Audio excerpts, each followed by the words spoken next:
नमस्कार दोस्तों, एक बार फिर आप सबका स्वागत है हमारे YouTube चैनल क्रेडिबल ब्रो में। चलिए शुरू करते हैं फिर एक नई न्यूज़ के साथ, फिर एक नए आर्टिकल के साथ, फिर एक नई इन्फॉर्मेशन के साथ। आप सबके सामने मैंने मिंट न्यूज़ आउटलेट का आर्टिकल लगा रखा है, आप सबको नज़र आ रहा होगा। आप सबके सामने एक हेडिंग भी है as a headline, ISPRAL to invite global bids to trade in its oil reserve. तो एक्चुअली में ये जो हेडिंग है या जो ये न्यूज़ है या ये आर्टिकल है, इसका मतलब क्या है यहाँ पे? इसका सिंपली सा मतलब अगर मैं आपको बताना चाहूँ तो यहाँ पे सिंपली सा इसका मतलब ये निकल के आ रहा है कि जो हमारा ISPRL है, इसकी फुल फॉर्म है Indian strategic petroleum reserve limited. ये क्या कर रहा है? इसका सिंपली सा काम ये है कि जो हमारा इंडिया है या जो हमारा भारत है, इसमें जितना भी ऑयल वगैरह या क्रूड ऑयल वगैरह आता है, हम जितना भी क्रूड ऑयल वगैरह इंपोर्ट करते हैं बाहर की कंट्रीज से एज अ ट्रेड करके, तो जो वो क्रूड ऑयल है उसको हम रिज़र्व करते हैं एक जगह जाके। एज अ रॉक कैबिन्स होते हैं, वहाँ पे जाके हम क्रूड ऑयल को क्या करते हैं, रिज़र्व करते हैं। तो ये जो क्रूड ऑयल को रिज़र्व किया जाता है और इसको जो भी बॉडी मैनेज करती है एज अ गवर्नमेंट बॉडी, उसको यहाँ पे वो जो बॉडी है वो है ISPRAL। यहाँ पे इसका सिंपली सा मतलब ये है कि ये क्या करेगा, ये जो जितना भी ऑयल वगैरह आ रहा है इंडिया के पास इंपोर्ट करने कई और देशों से, तो उसको मैनेज करेगा। ये कौन सी, ये जो बॉडी है आप सबके सामने ISPRL, इसका सिंपली सा मीन्स ये है, मैं आपको भी थोड़ी देर पहले भी बता चुका है, Indian strategic petroleum reserve limited. इसकी जो फुल फॉर्म है ये इसको पूरी तरीके से डिफाइन कर रही है, राइट, कि एक्चुअली में इसका मतलब क्या है। और मैं आपको कुछ यहाँ पे चीज़ें भी बताऊँगा कि यहाँ पे जो अपडेट्स वगैरह निकल के आई है वो सिंपली ये निकल के आई है कि जो हमारा ISPRL है, इसने इनवाइट किया है किसको, इसने न्योता भेजा है कई सारे जो ग्लोबल बिड्स प्लेयर हैं, जैसे कि कई सारे यहाँ पे ऑयल ट्रेडर्स हैं ग्लोबली या इंटरनेशनल।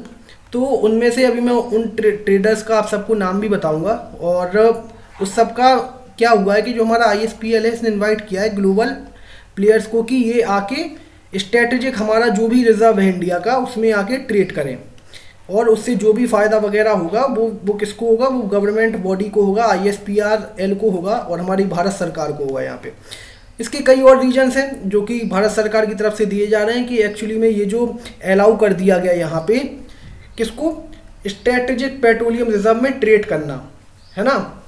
ट्रेड यहाँ पे कैसे करेंगे ये लोग, या मतलब ट्रेड यहाँ पे कैसे होगा, जो बड़े बड़े ऑयल ट्रेडर्स हैं या ऑयल प्लेयर्स हैं, जैसे कि मान लेते हैं कि हमारे पास, मान लेते हैं अभी हमारे पास करंटली जो जितना भी रिजर्व है वो है 5.5 या 5 मिलियन मैट्रिक टन्स के आसपास, जो हमारे पास ऐसा रिजर्व क्रिएट है। कई सारी जगहों पर वो रिजर्व क्रिएट है। अभी हम मैप में भी चलेंगे, वहाँ पे भी इस चीज़ को पूरी तरीके से देखेंगे, जिससे आपको और अच्छी तरीके से इस चीज़ के बारे में समझ में आ सके।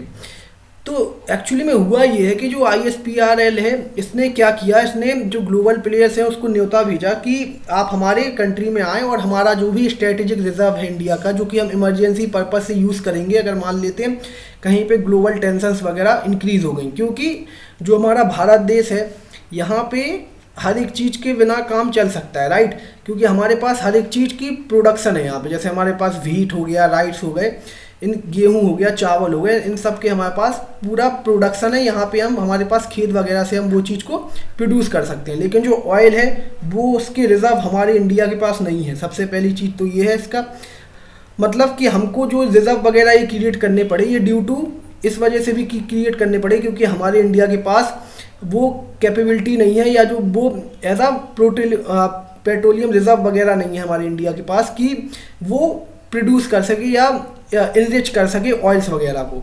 कई सारी ऑयल फील्ड हैं जरूर, लेकिन उनमें इतना ज़्यादा कैपेसिटी नहीं है कि वो पूरे इंडिया की नीड को फुलफ़िल कर सकें या पूरे भारत देश की नीड को फुलफ़िल कर सकें यहाँ पे, राइट।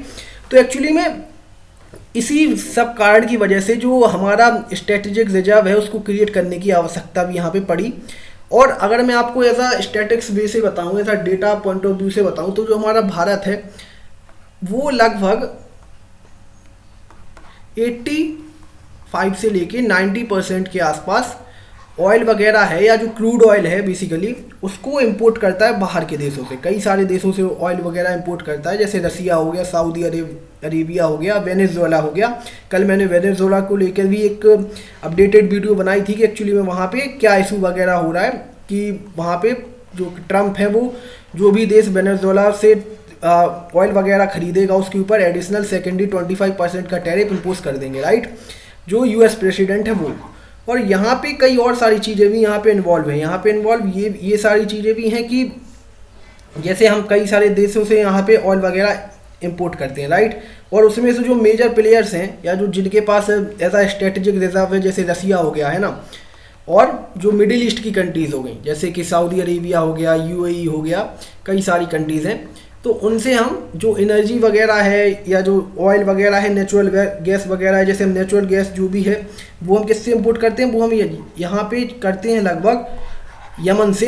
ज़्यादातर जो हम इंपोर्ट करते हैं वो यमन से करते हैं, लेकिन हमारा हर एक चीज़ डाइवर्सिफाई है, हमारी कोई भी चीज़ पूरी तरीके से किसी एक कंट्री के ऊपर डिपेंडेंट नहीं है, क्योंकि अगर कल के दिन मान लेते हैं उस कंट्री ने हमें देने से ऑयल वगैरह मना कर दिया या कोई भी अनस्टेबिलिटी क्रिएट होती है किसी भी कंट्री में, तो उसका सीधा इम्पैक्ट कहाँ पे आएगा, हमारे भारत देश पर आएगा। इसका सीधा सा इम्पैक्ट हमारे भारत देश पर आएगा और भारत के हर एक नागरिक पर आएगा यहाँ पे। आई होप कि आपको ये पॉइंट यहाँ पे समझ में आया होगा। अब मैं कुछ आपको स्ट्रेटेजिक रिजर्व के बारे में बता देता हूँ कि जो हमारे इंडिया को इसकी नीड क्या पड़ी, राइट, जो हमारा स्ट्रेटेजिक रिजर्व वगैरह हमने क्रिएट किया इसकी हमको नीड क्या पड़ी। इसकी नीड सिंपली, आई होप कि मैंने आपको थोड़ी देर पहले बताया समरी बेसिस पे, कि जो यहाँ पे मान लेते हैं कोई देश है जिससे हम ऑयल वगैरह इंपोर्ट कर रहे हैं, राइट, और अगर मान लेते कोई भी ग्लोबल टेंशन इंक्रीज होती है, जैसे आप सबको भी पता ही है कि जो अभी रिसेंटली या प्रेजेंटली जो भी चल रहा है मिडिल ईस्ट में, वहाँ पे वॉर लाइक सिचुएशन है, जैसे कि इजराइल और गाज़ा की वॉर, और ईरान भी कभी कभी उसमें इन्वॉल्व हो जाता है, तो वहाँ पे एक्चुअली में यमन वगैरह का भी फैक्टर है और मिडिल ईस्ट में टेंशन्स बनी हुई हैं। और जो यहाँ पे मेजर प्रोड्यूसर है ऑयल का या मेजर एक्सपोर्टर है जो कि एक्सपोर्ट वगैरह करता है, वो कौन है, वो ज़्यादातर है मिडिल ईस्ट के देश।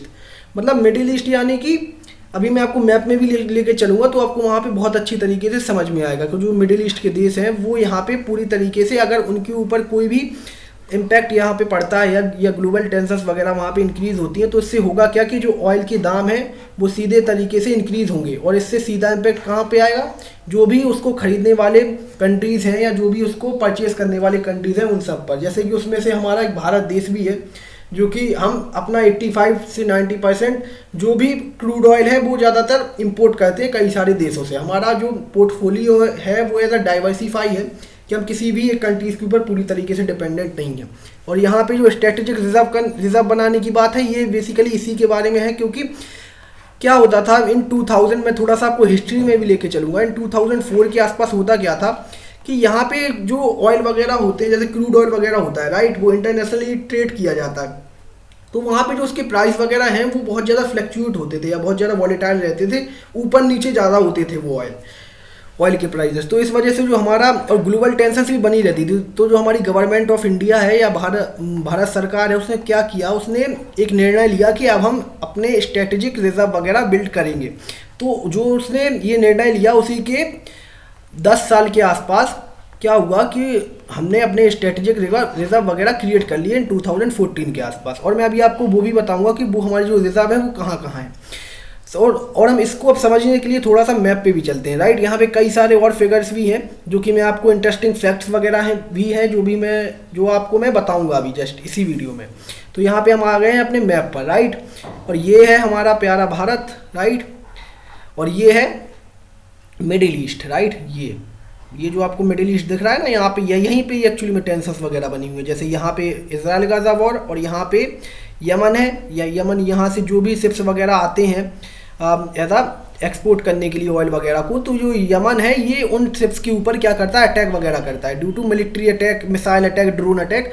तो इससे होता क्या था, अभी तक हो क्या रहा था, प्रेजेंटली यहाँ पे हो ये रहा था कि कई सारी शिप्स ने अपना जो रूट है वो मोड़ लिया और वो क्या पूरा का पूरा जो अफ्रीकन कॉन्टिनेंट है उसको पार करने के बाद यहाँ पहुँचते थे कहाँ, अरेबियन सी और इंडियन ओशियन में, जब वो हमको और चाइना को क्या करते थे, क्रूड ऑयल वगैरह सप्लाई करते थे। तो इससे जो टाइम है, और टाइम और प्लस पैसा, यहाँ पे दोनों चीज़ें बढ़ जाती थी, यानी कि जो कॉस्ट है वो भी बढ़ती थी यहाँ पे। क्योंकि आप खुद देखिए कि यहाँ से अगर कोई देश, या मान लेते हैं ये जो कंट्रीज़ हैं मिडिल ईस्ट की, यहाँ से इनको इंपोर्ट करने में रास्ता ऐसा शॉर्टकट पड़ रहा है, राइट, कि जो हमारे इंडिया तक है ये जो सुएज कैनाल के जरिए अच्छी तरीके से पहुंच जाएंगे। लेकिन अब अगर यहाँ पे यमन की वजह से जो ग्लोबल टेंशन्स वगैरह हैं कि यमन अटैक वगैरह कर रहा है, कई सारी शिप्स पे, मर्चेंट शिप्स पे, कमर्शियल शिप्स पे, जिनका लिंक इजराइल और यूएस से है। तो उस पर वो करंटली अटैक वगैरह कर रहा है। उसमें कई बार क्या होता है, जो अदर देश की भी शिप्स वगैरह हैं वो भी इसके चंगुल में कह सकते हैं, या इसके उसमें आ जाती है क्या, रेडार वगैरह में। तो कई बार ये उसको भी अटैक कर देता है। कौन? यमन।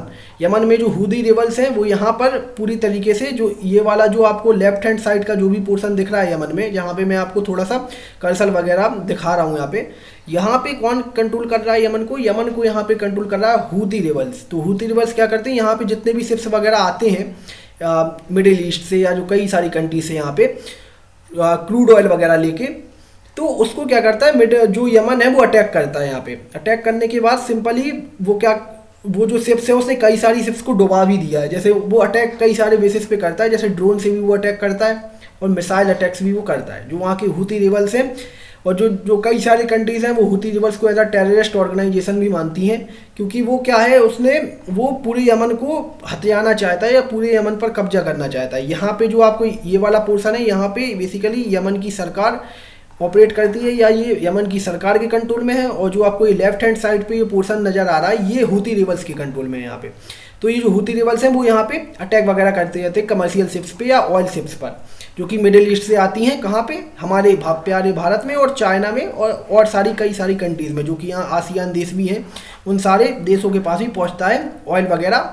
तो उस पर क्या होता है ना, यहाँ पे सिंपली सा रीजन ये है कि ये जो स्ट्रेटेजिक रिजर्व है इसको बनाने का कई सारी रीजन्स थे, कि अभी मैंने आपको बताया ना कि यहाँ पे जैसे ये अटैक वगैरह कर देता है यमन, या यहाँ पे ग्लोबल टेंशन्स वगैरह बनी हुई हैं। कल के दिन मान लेते हैं कोई भी यहाँ पे दिक्कत वगैरह हुई है, सऊदी अरेबिया या कई सारे मिडिल ईस्ट के देशों ने ऑयल देने से मना कर दिया, राइट। तो उससे क्या होगा, जो कई सारी कंट्रीज़ हैं उनमें पैनिक मचेगा, या जो क्रूड ऑयल के प्राइजेस हैं या जो पेट्रोल डीजल के प्राइजेस हैं वो फ्लक्चुएट करेंगे और बहुत तेज़ी से ऊपर की साइड जाएंगे यहाँ पे, राइट। और यहाँ पे वो जाएंगे तो उससे जो पूरा इम्पैक्ट पड़ेगा वो आम आदमी के ऊपर पड़ेगा, राइट। और इसी सब चीज़ों की वजह से जो हमारी गवर्नमेंट ऑफ इंडिया है, भारत सरकार है, उसने ये स्ट्रेटेजिक क्रूड ऑयल बनाने का निर्णय लिया इन 2004, क्योंकि जैसी सिचुएशन आज है वैसी ही सिचुएशन कई दशकों पहले भी रही है। इन 2000 के आसपास भी, अर्ली 2000 के आसपास भी ऐसी सिचुएशंस वगैरह रही हैं, जहाँ पे क्या हुआ है कि ये टेंशन्स वगैरह या इंटरनेशनल टेंशन्स वगैरह बनी रहती थी, जिससे ऑयल प्राइसेस वगैरह फ्लक्चुएट होते थे, और इससे पूरा इम्पैक्ट उन सारी कंट्रीज़ के ऊपर पड़ता था जो ऑयल वगैरह को परचेज कर रही हैं, राइट। और यहाँ पे फ़ायदा किन देशों को होता था, जो ऑयल वगैरह बेच रहे हैं, जैसे कि ये सब देश हो गया, और ये यहाँ ऊपर रसिया हो गया, और यहाँ पे कुछ रिजर्व यूएस के पास भी हैं, राइट। तो वो थोड़ा दूर पड़ जाता है वहाँ पे। तो जो हमारा ज़्यादातर ट्रेड वगैरह होता है वो हम रसिया से ऑयल वगैरह इंपोर्ट करते हैं, और मिडिल ईस्ट के देशों से भी ऑयल वगैरह इंपोर्ट करते हैं। और जो हमारा 1 से लेके 1.5% था, 1 से लेके 2% के बीच में था, वो हम बेसिकली यहाँ पे एक देश है वेनेजुएला करके, छोटा सा देश है, यहाँ से भी हम उसको क्या करते हैं, इंपोर्ट करते हैं, परचेस करते हैं, लेकिन वो बहुत छोटी क्वांटिटी में। और यहाँ पे जो यूएस है, यूएस भी तेल को प्रोड्यूस करता है, लेकिन बहुत लिमिटेड क्वांटिटी में। वो ज़्यादा प्रोडक्शन वगैरह नहीं करता है इन सारी कंट्रीज़ के ऊपर, कि ये पूरा का पूरा वर्ल्ड है या पूरी की पूरी जो सारी कंट्रीज़ हैं उन सब की ऑयल की नीड को फुलफिल कर सके। कौन? ये जो मिडिल ईस्ट के देश हैं, ये जो देश हैं ये आज से नहीं कर रहे हैं, ये कई दशकों से कर रहे हैं, कई दशक हो गए इनको ये करते करते, और इन्हीं से ही जो इनकी इकोनॉमी वगैरह है वो फ्लरिश कर रही है या बहुत ज़्यादा चमक रही है। आप सबने देखा होगा ना दुबई वगैरह को, दुबई हो गया या यमन के देश हो गए, या कई सारे जो देश हैं जैसे सऊदी अरेबिया, कितने ज़्यादा डेवलप है ये वाला एरिया। इसी वजह से ही डेवलप है, क्योंकि इन्होंने क्या किया, ऑयल बेच के जो पैसा आया उसको अपनी कंट्रीज़ की इकोनॉमी में या इंफ्रास्ट्रक्चर में डेवलप किया, जिससे इनकी इकोनॉमी और कंट्री की जो इंफ्रास्ट्रक्चर पॉलिसी है वो बहुत प्यारी लगने लगी और बहुत अच्छी लगने लगी देखते देखते। खैर, हम वो टॉपिक कुछ अलग है, उस पर हम नहीं जाएंगे, क्योंकि हमारी वीडियो वगैरह यहाँ पे बहुत ज़्यादा लेंदी हो जाएगी। लेकिन मुझे आपको हर एक एस्पेक्ट बताने की या दर्शाने की पूरी तरीके से ज़रूरत है, क्योंकि आपको अगर हर एक चीज़ क्लियर होगी यहाँ पे मेरी तरफ से, तो आपको चीज़ें बेहतर तरीके से समझ में आएंगी। तो अब हम कहाँ पे थे? हम थे कि हमारा जो 2004 में जो हमारी सरकार ने निर्णय लिया कि वो आने वाले 10 सालों के आसपास जो स्ट्रेटेजिक रिजर्व वगैरह है उसको क्रिएट करेगी, राइट। तो जो रिजर्व वगैरह क्रिएट किए गए वो किन किन लोकेशंस पे किए गए, राइट। सबसे पहले ये चीज़ तो हम लोकेशंस वगैरह देख लेते हैं। जैसे कि जो पहला जो स्ट्रेटेजिक रिजर्व है वो विशाखापट्टनम में किया गया क्रिएट, और जो 2 रिजर्व हैं वो दोनों कर्नाटका के, एक मैंगलोर में और एक पड्डूर डिस्ट्रिक्ट के आसपास में भी किया गया कंस्ट्रक्ट क्या, ऑयल रिजर्व। ऑयल रिजर्व, आप ऑयल रिजर्व को ऐसे जान सकते हैं, जो ऑयल रिजर्व है वो एज अ रॉक कैविन्स की तरह होता है। माने कि मान लीजिए जैसे कि हमारी धरती है, राइट, उसके नीचे कई सारी रॉक्स वगैरह हैं, तो रॉक्स के अंदर वगैरह खुदाई वगैरह करने के बाद एक बड़ा पोर्शन के बीच में उसको खोखला करने के बाद उसमें ऑयल वगैरह को भर दिया जाता है, तो उसी को ही हम कहते हैं यहाँ पे क्या, रॉक कैविन्स। कैविन्स का मतलब आप समझते हो ना, जैसे अलमारी वगैरह होगी, आप सबने कभी देखा होगा कैबिन्स वगैरह में आप जाके चीज़ें रख दो, या कैबिन नहीं होता है, जैसे कंप्यूटर का कैबिन हो गया या कई सारे कैबिन्स वगैरह हो गए।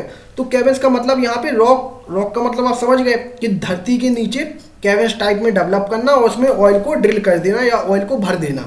जो भी हमारा ये ऑयल वगैरह आ रहा है कई सारी कंट्री से, इससे क्या फ़ायदे हो रहे थे, इससे ये फ़ायदा होता है स्ट्रेटेजिक रिजर्व से कि कल के दिन अगर मान लेते कोई भी यहाँ ग्लोबल टेंशन्स वगैरह हुई तो हम उसका, हमारी कंट्रीज़ के ऊपर उसका इतना ज़्यादा इम्पैक्ट ना पड़े, या मान लेते सीधे से सप्लाई वगैरह रुक गई कभी भी मान लेते, या ऑयल वगैरह आने में टाइम हो गया, या कई सारे यहाँ पे रीजन्स वगैरह हो सकते हैं, तो उससे हमारा जो इकोनॉमी है वो रुक ना जाए या वो ठप ना हो जाए, इस वजह से है, राइट।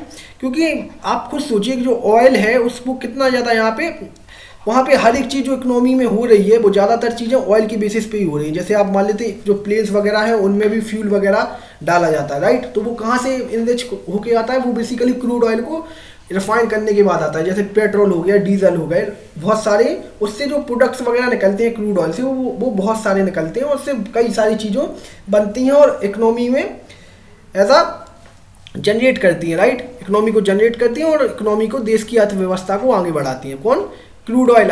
तो आई होप कि आपको इम्पैक्ट वगैरह समझ आया होगा कि जो हमारे स्ट्रेटेजिक रिजर्व वगैरह है ये कहाँ कहाँ पे हैं। और हमारी जो भारत सरकार है वो एडिशनल, अभी तक जो हमारा रिजर्व है, टोटल रिजर्व है, अगर हम अभी तक जो हमारा इन ऑपरेटिंग है वो 5 मिलियन मैट्रिक टन के आसपास है, राइट।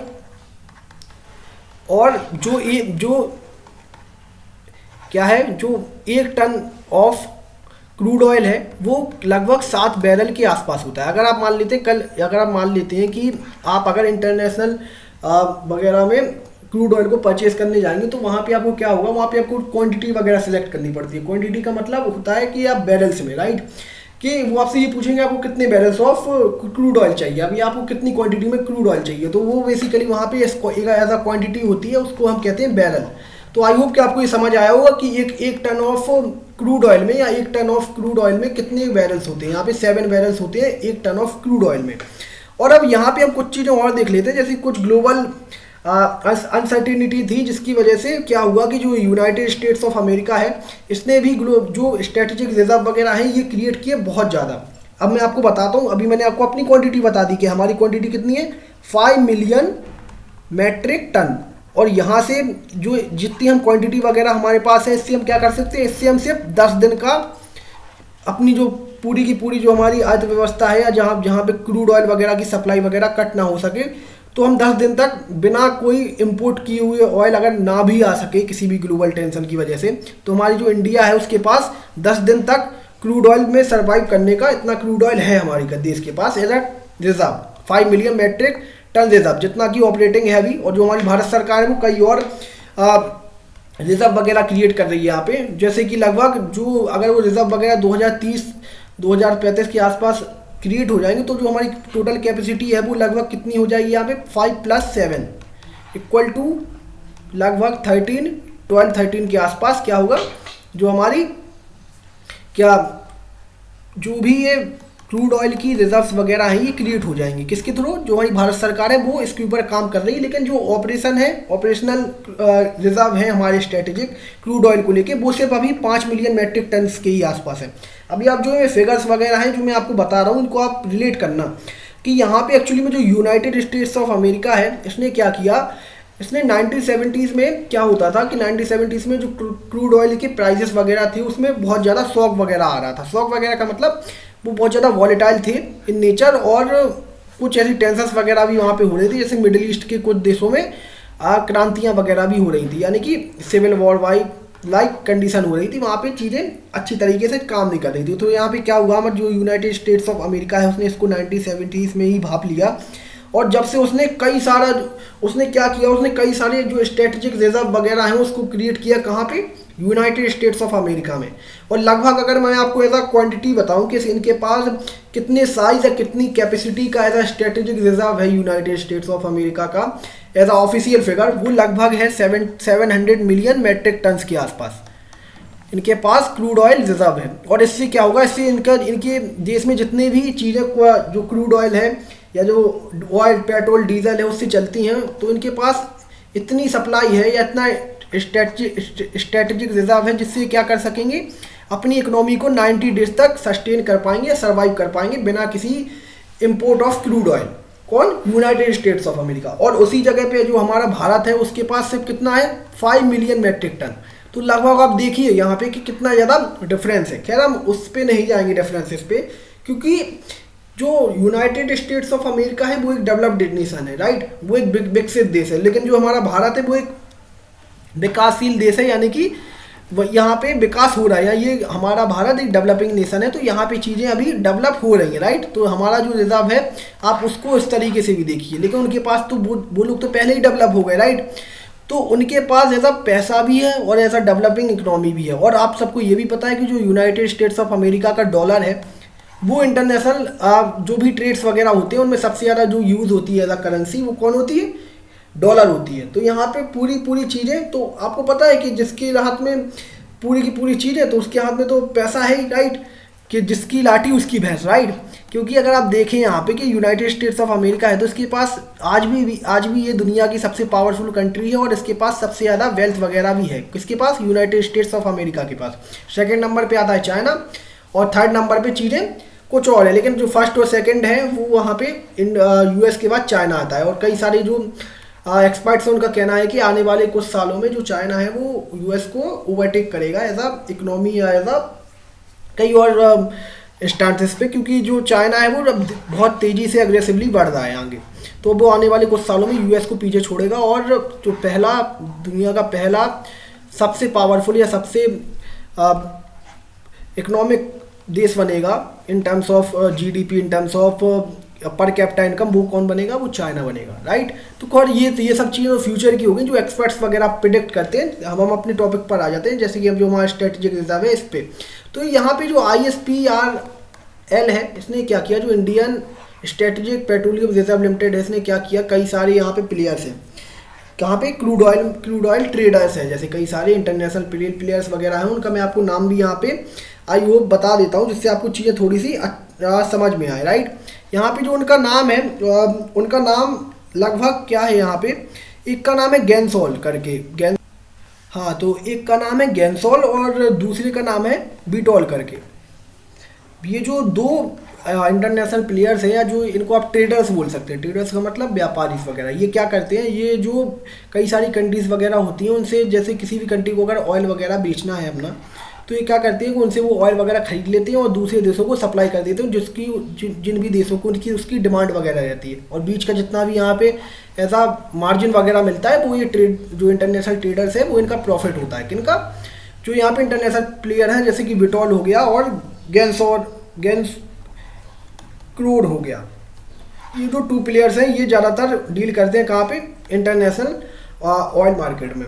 तो यहाँ पे जो हमारा ISPRL है, international strategic petroleum reserve limited, इसने क्या किया, जो भारत सरकार ने इसको 2021 में क्या किया, 2021 में इसको अनुमति दी कि आप जो हमारा स्ट्रेटेजिक इमरजेंसी रिजर्व है उसका 30% आप ऐसा ट्रेड कर सकते हैं। यानी कि ट्रेड करने का मतलब आप सिंपली ऐसे समझिए, जैसे मान लेते हैं कि जो हमारा ISPRL है, जो इसको अगर लगता है कि इसको ट्रेड वगैरह करके यहाँ पे मुनाफा हो सकता है, किसमें? ऑयल वगैरह में। जैसे मान लेते हैं कि अभी ऑयल की प्राइजेस बहुत ज़्यादा हो गए, हाइपोथेटिकल सिनेरियो, तो ये जो हमारा ISPRL है ये क्या करेगा, ये ऑयल वगैरह को यहाँ पे बेच देगा या सेल कर देगा। किनको? जो इंटरनेशनल प्लेयर्स हैं यहाँ पे जो ज़्यादातर इसी में ही डील करते हैं, जैसे कि बिटोल हो गया, ग्लेनकोर हो गया, राइट।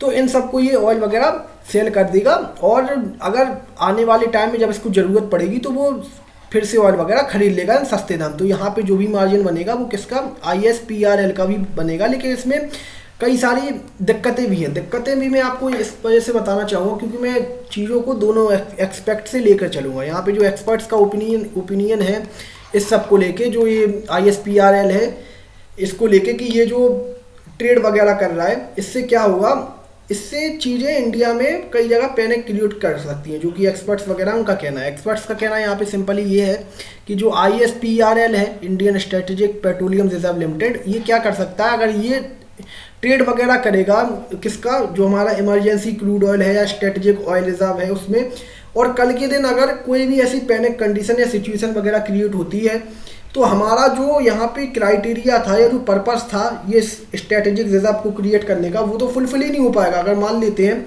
फॉर एग्जांपल मैं यहाँ पे लेता हूँ कि मान लेते हैं कल के दिन मिडिल ईस्ट में हो जाती है वॉर वगैरह, ईरान कर देता है इजराइल के ऊपर अटैक वगैरह, और यहाँ पे जो पैनिक है वो बहुत ज़्यादा बढ़ जाता है, और यहाँ पे जो ऑयल प्रोड्यूसिंग कंट्रीज़ हैं ये ऑयल देने से मना कर देती हैं, राइट।